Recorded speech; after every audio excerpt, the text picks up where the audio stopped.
From Pacifica, this is Democracy Now! This morning, the United States is imposing targeted sanctions on a number of Russian individuals and entities and restricting licenses for certain U.S. exports to Russia. Amidst heightened tensions in eastern Ukraine, the U.S. and European Union have imposed new sanctions on Russia. We'll go to Kiev for the latest. Then the National Basketball Association is set to announce its response today to the racist comments of Los Angeles Clippers owner Donald Sterling. On a tape that emerged Friday, Sterling lambasts his girlfriend for posting a picture with NBA legend Magic Johnson and tells her not to publicize her association with African Americans. Don't come to my games. Don't bring black people and don't come. Do you know that you have a whole team that's black that plays for you? Do I know? I support them and give them food. We'll get reaction from the nation's sports columnist Dave Zirin. Then Vermont's poised to become the first state to require the labeling of genetically modified organisms, or GMOs. We don't want to be the guinea pigs or continue to be guinea pigs. We want to have a choice. We'll speak with Vermont State Senator David Zuckerman of the Progressive Party. He's also an organic farmer. All that and more coming up. Welcome to Democracy Now!, democracynow.org, the War and Peace Report. I'm Amy Goodman. The White House is releasing a new set of guidelines to address the epidemic of sexual assault on college campuses. A new task force report urges colleges to conduct anonymous surveys and adopt proven strategies for combating assault. The announcement follows a rash of high-profile cases where schools across the country, from Brown to Florida State, have been accused of mishandling sexual assault. 1 in 5 college women will be sexually assaulted during her college career. The U.S. Senate has stripped a provision from a key intelligence bill that would have required President Obama to publicly disclose the number of people killed by drone strikes. The move reportedly came at the behest of Director of National Intelligence James Clapper, who suggested it could undermine operations. The provision would have required Obama to report the number of civilians and combatants killed or injured in drone strikes, but panel chair Senator Dianne Feinstein agreed to drop it. Clapper says the Obama administration is exploring its own ways to disclose data on the strikes. Attacks in Iraq killed 57 people Monday as soldiers and police went to the polls 2 days before nationwide elections. This week's parliamentary poll is Iraq's first since the withdrawal of U.S. troops. In the deadliest attack, a suicide bomber killed 30 people and injured scores of others at a political gathering in a mostly Kurdish town northeast of Baghdad. In Central African Republic, the group Doctors Without Borders has suspended activities in the northern town of Bogila following an attack on its compound by Muslim Seleka rebels. Sylvain Rouls, head of the MSF's mission in the country, described the casualties. These unarmed civilians were heads of villages, heads of areas within Bogila town, and they had been invited by MSF for what we have are these periodical meetings with these village heads.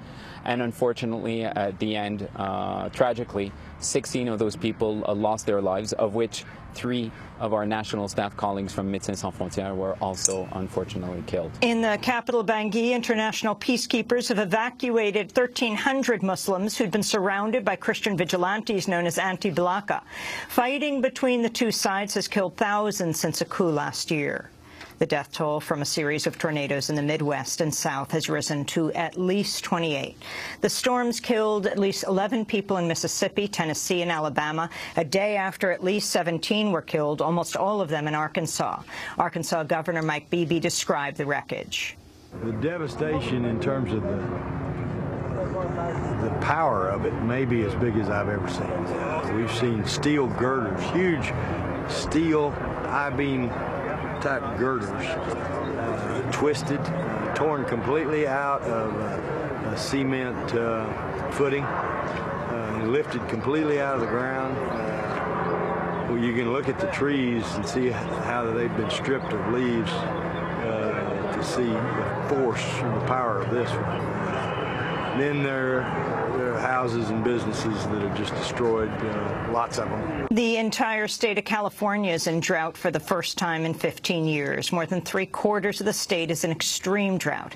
California Governor Jerry Brown's urged residents to curb their usage by, for example, refusing glasses of water in restaurants.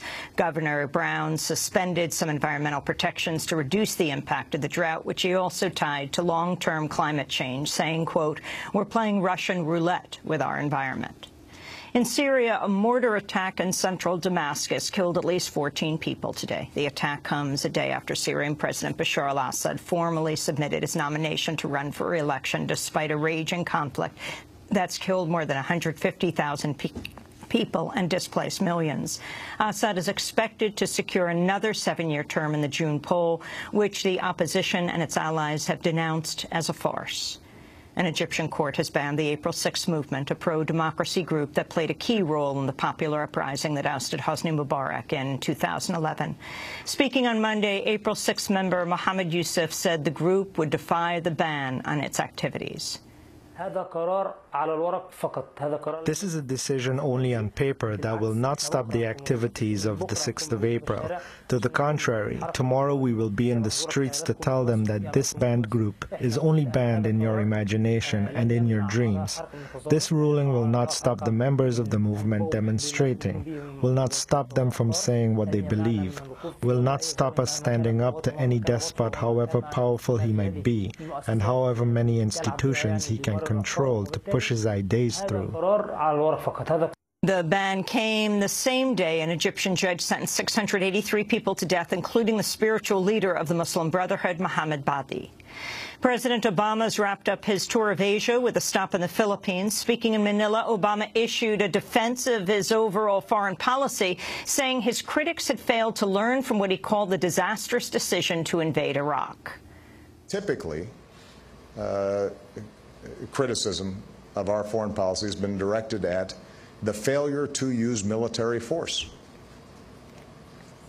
And the question I think I would have is, why is it that everybody's so eager to use military force after we've just gone through a decade of war at enormous costs to our troops and to our budget? In the Philippines, Obama was met by hundreds of protesters angered by a 10-year pact to revive the U.S. military presence in the Philippines. The deal arrives more than 20 years after popular protests forced the U.S. to leave its bases. On Monday, protesters destroyed the barrier outside the presidential palace and burned effigies of Obama and Philippine President Benigno Aquino. The Obama administration's unveiled new sanctions on Russia over its response to the crisis in Ukraine. The measures target 17 banks and other firms controlled by 4 billionaires with close ties to President Vladimir Putin, as well as 7 prominent figures, 2 of whom are Putin advisors. The European Union followed suit with sanctions on 15 new individuals. We'll have more on Ukraine after headlines. Secretary of State John Kerry's apologized for saying Israel could become an apartheid state if it does not reach a 2-state solution with Palestinians. Kerry made the remarks Friday at a closed-door meeting, a recording of which was obtained by the Daily Beast. Kerry's remarks sparked condemnation from both supporters of Israel and from Palestinians who say Israel already is an apartheid state. Republican Senator Ted Cruz of Texas called for Kerry to resign over the comments. Mr. President, sadly, it is my belief that Secretary Kerry has proven himself unsuitable for the position he holds. And therefore, before any further harm is done to our national security interests and to our critical alliance with the nation of Israel, that John Kerry should offer President Obama his resignation, and the President should accept it. In a statement Monday, Secretary of State Kerry said apartheid is, quote, a word best left out of the debate here at home. John Kerry visits Ethiopia today, where the government is under fire for arresting 6 bloggers and 3 journalists. The 9 were reportedly rounded up Friday and Saturday and charged with attempting to incite violence. Human Rights Watch has called on Kerry to press for their release, saying they're being held in a facility known for abuses, including torture. Senate Majority Leader Harry Reid took aim at Republican donors Monday. Speaking on the opening day of the legislative session, Reid blamed billionaires like the Koch brothers for the failure by House Republicans to pass key legislation like an extension of unemployment benefits. While struggling American families plead to Congress for help in providing work or getting paid fair, livable wages, House Republicans prefer to talk about anything but what is relevant. Why? Because their billionaire sugar daddies aren't interested in helping middle-class Americans get a fair shot. Charles and David Koch aren't concerned with the long-term unemployed families, and so the Republicans they sponsor in the House of Representatives are content to do nothing for the long-term unemployed. As Congress returned from recess, about 1,500 people descended on the Capitol to protest the widening gap between rich and poor. Under the banner Battle for the Capitol, the marchers condemned corporate tax cuts and called for a rise in the minimum wage.